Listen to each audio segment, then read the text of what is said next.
movement? Yeah, it's been an emphasis of ours, just hitting the one more, playing together, playing fast. When we play fast and play together, we're really good. So it was good to see that in the first half. Move over here and then to you. All right, fellas, how important is it to sweep the Battle of the Bay? I think just for us, our team, we're all new transfers. But I think for us, just specifically being here in our first year, it was really important to us. They're our rival, and we don't do any talking. We just play basketball. Yeah, it was a big time. First time in 26 years, I think I heard. So that's a big accomplishment for us.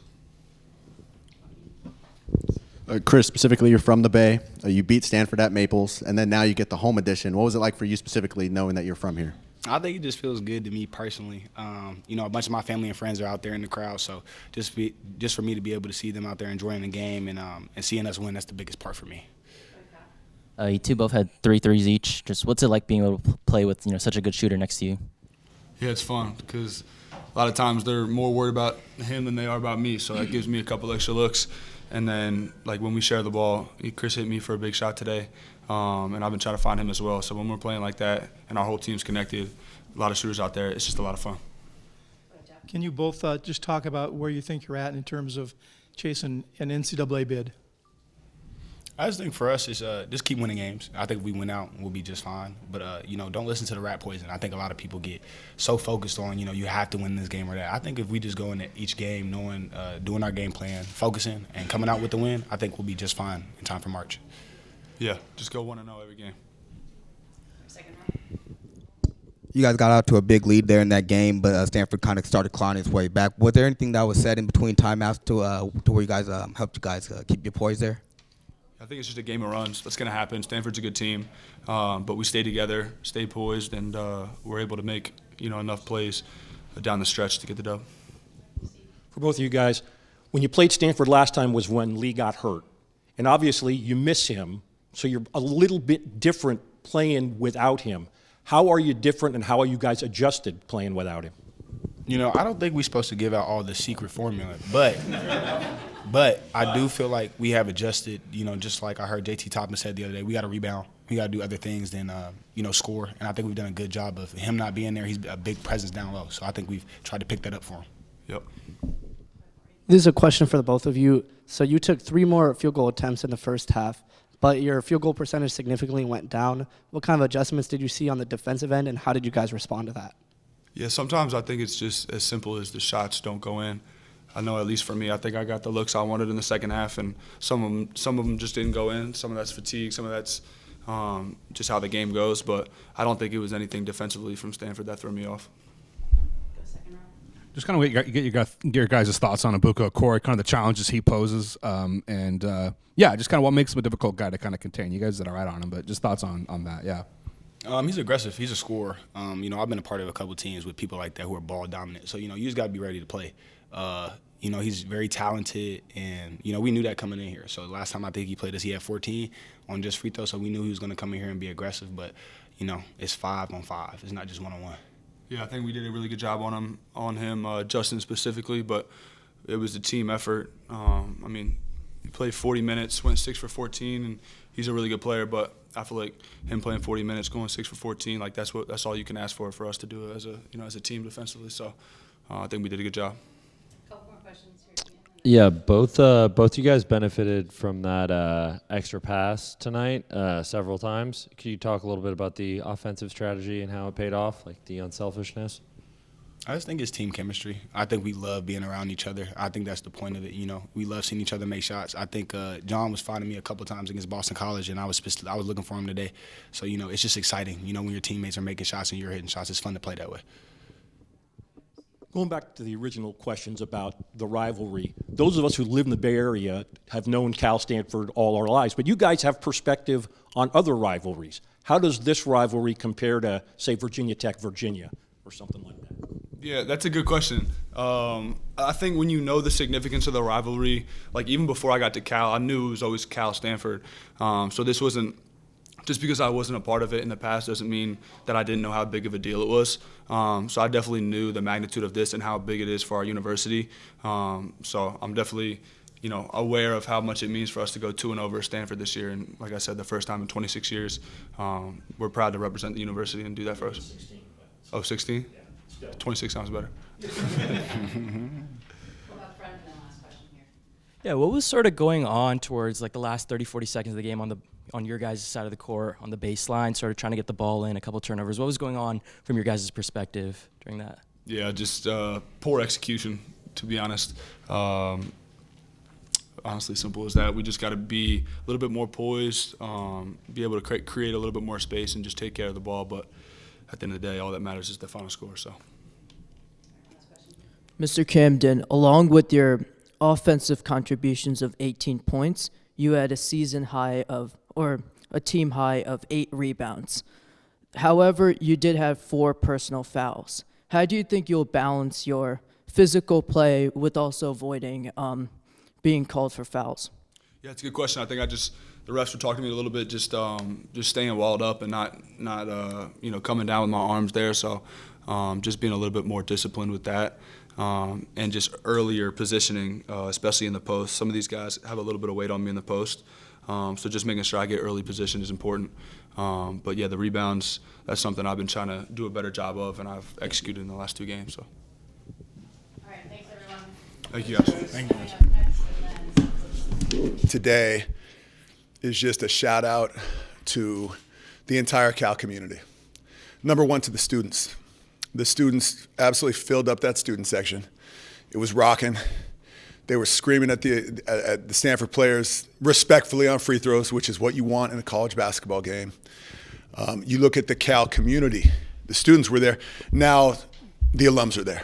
Okay. Now the young kids that are 5, 6, 7 years old are there. And so the atmosphere here tonight was outstanding. And I just want to give a shout out to everyone that was part of that. Very good basketball game. Stanford is a very good basketball team. They made a late run. They kept us on our heels. Proud of our guys for making plays when we needed to. Open to questions. All right, Mark, when we were at your alma mater earlier, we talked about overcoming a 16-point lead, and you guys took the lead with a minute before halftime. So since then, you've dominated 3 straight halves against Stanford. What is the formula?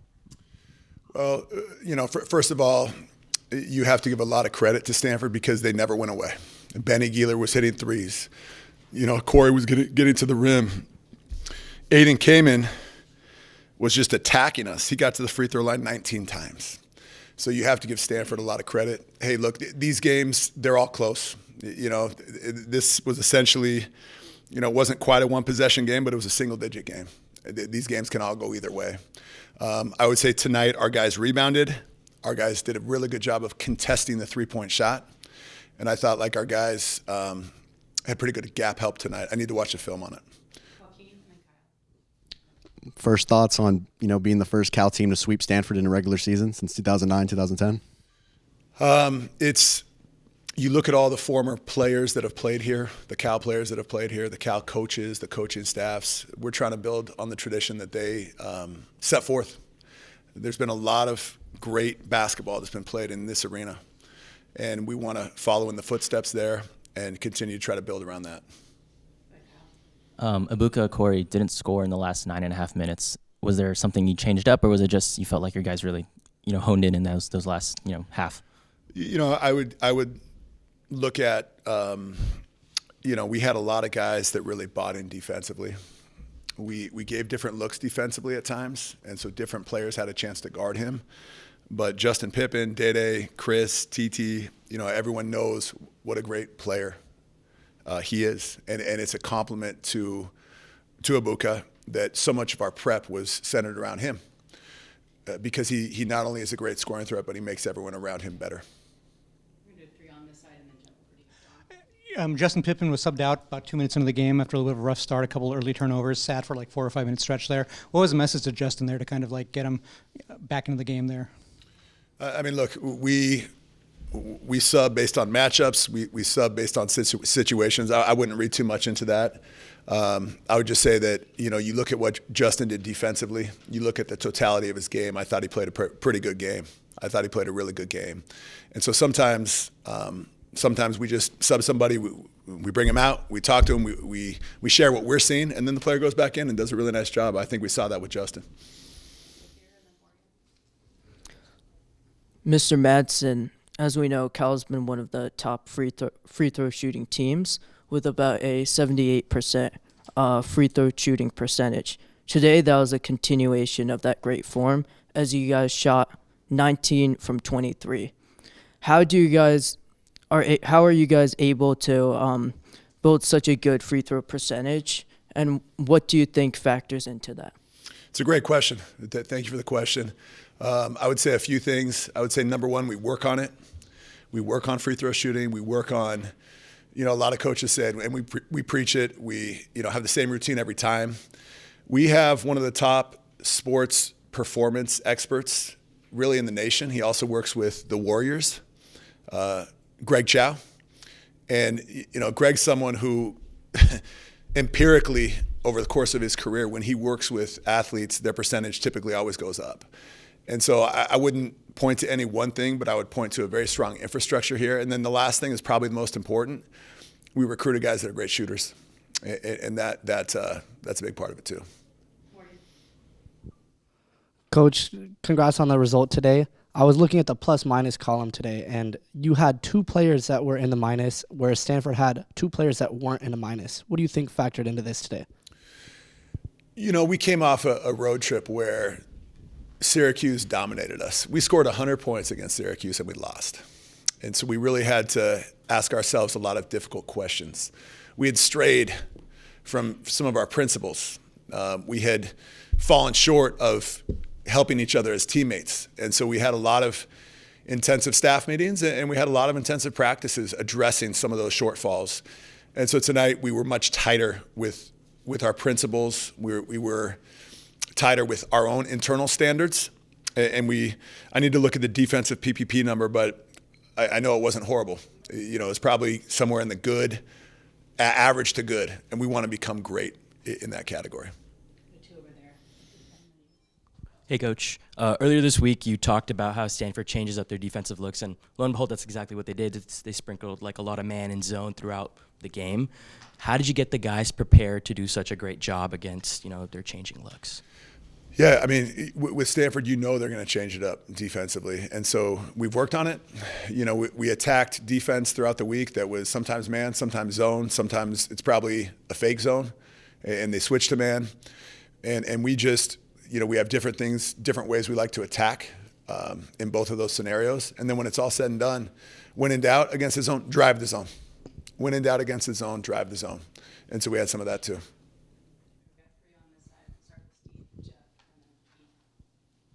No, go ahead. No, Steve. No, Steve, you go. Ben, go ahead. All right, I'll go. Mark, just as a former big man yourself, I'm just kind of curious where you've seen the most growth from Aiden Camden's game. He had 19 tonight. He's kind of starting to score double figures with more regularity. Just kind of talk about the challenges he's posing, and just as one that played the position as well, where have you seen the most kind of growth from him, having coached against him? Aiden Kamen has been awesome. Aiden Kamen has, and not just this game. This game he led his team in scoring. He drew fouls drawing. He drew 10 fouls. 10 fouls. He had a steal. He had an assist. But the main thing is he got to that free throw line 19 times. On the road trip, he's knocking down threes. Or if it wasn't on the road trip, it was in the games preceding the road trip. But he's really expanding his game. He's kind of a corner piece, foundational piece for Stanford. You look at him out there as, an opponent, and the team settles down when Aiden is on the court. That's probably why they started him tonight, to be honest with you. One quick one and then a follow. The quick one is, you said Lee Dort was 50-50. Obviously, it was the wrong 50. Still the same optimism or same assessment going into Wednesday? I would say with Lee, this came down to the wire for him playing today. It absolutely came down to the wire. And it went a different direction today in terms of him not playing in the game. But he's been going 5-on-5 in practice. He's been doing live work for a little while now. And so I think Lee is extremely close. And like I mentioned before, it's a little bit of an unconventional injury. And so, I think we're just going to be careful with it. But when he's ready, he's going to come back and have a big impact. Bigger question. You talked about how much having a season sweep of Stanford meant. There's a bigger carrot out there, and that's what Cal hasn't done in 10 years, is get to the NCAA tournament. How, I mean, you still got ways to go on that, but how big would that be for this program in your third year? It would be absolutely huge if we're able to attain that goal. What we're trying to do is break the goal up into small pieces, into small bites. You know, the entire focus this week was prepare for Stanford, a one-game series. You know, now we have a one-game series against a very talented SMU team. SMU is scrappy, they're tough, they're physical. They play zone, they play man. And so that's the next cloud on the horizon that we have to be prepared for. Mark, that next one that you have can get you to 20 wins. That's been a long time since Cal did that. Just put that into context for where the program's come in 3 years. The program has advanced forward, but we have a lot more work to do. But there's no way this program cannot advance forward without great administration, without great alumni and great donors. And we have all of those. We have all three of those. And so the staff and the players, we'd love to say, hey, we're doing it. We're not. This is an absolute team effort where you have great people, great individuals, great families that have stepped forward to help build this program up. And that does not go unnoticed by me, by the staff, or by the players. And so this is a huge group of people locking arms together and walking forward. How much would you celebrate as a team getting to 20 victories? I mean, it feels good, it feels nice, but that's actually not the goal. You know, it's a good milestone. It's a great milestone. It's a good measuring stick, but we have greater goals ahead than 20. Coach, defense has been a focal point this season. You guys held them to under 30% from three and under 35% from the field. What was the defensive adjustments you guys made coming into this game, and what do you think about the defensive effort going into SMU, a physical team, like you were saying? When our guys take pride in one-on-one individual defense, it's the whole world changes. You know, and our guys do, but to be able to lock in and do that over the course of 40 minutes is very difficult to do. We're at a point in the season where our players they've got midterms, they've got upcoming final projects. You know, we're traveling to the East Coast all the time. It's hard. It's difficult to focus. We saw a high level of focus tonight. But then on top of that, there have to be 4 other players that are helping whoever's guarding the ball. We slipped on that. We had a really bad game. Give Syracuse credit, they dominated us, but we slipped during that game. We just slipped, and we tried to address it, and we're going to continue to try to address that. Hey, Coach, right in the middle. Yeah. Just going back to Justin Pippen, like the other gentleman was saying, you took him out earlier in the game at about the 3, maybe after 5 minutes. But like you said, that's neither here nor there. Just talk about the kind of kid he is, just the resilience. I mean, he shot 20%, 2 for 10, 5 turnovers, but he still stayed down to, you know, he could maintain the pace. He had poise out there and continue to help this team win. Just talk about kind of some of the things that you like from Justin, not necessarily today, but from what you've seen from him throughout the entire season. The one thing with Justin Pippen is this: even if his shot is not dropping, he's going to play tenacious defense the entire time.